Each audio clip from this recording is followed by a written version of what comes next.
Witam serdecznie na kanale Downhill Ciężki Handel. Oto kolejny piękny rower do sprzedania. Jest to Kona Supreme Operator, która zakupiona została w 2015 roku. Rozmiar tego roweru to L. Stoi na kołach 26. Z przodu Boxer, który był Boxerem RC, ale poprzedni właściciel zupgrade'ował go do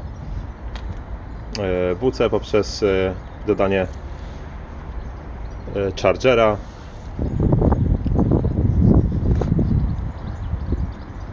Piasty to DT Swiss 440 Freeride. Zaplecione są do obręczy Stance ZTR Flow.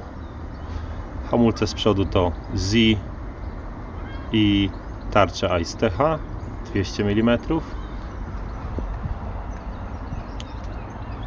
Klamki Z, shifter XT, karbonowa kierownica Rental Fat Bar, piękna, w idealnym stanie.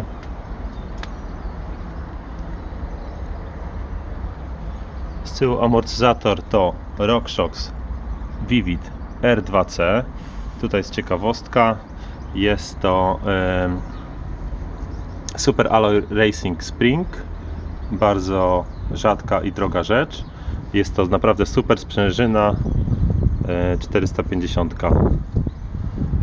Korby Raceface Atlas i Chain Guide MRP razem z tym odbojnikiem tutaj na dole.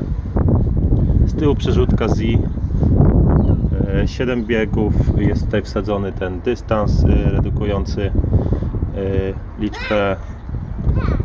liczbę zębatek.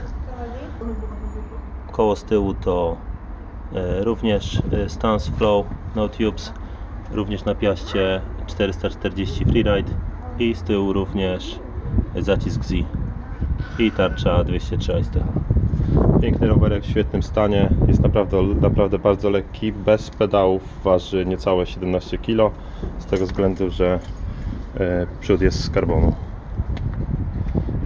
Dobra, postaram się pokazać, jak działają hamulce i zawieszenia.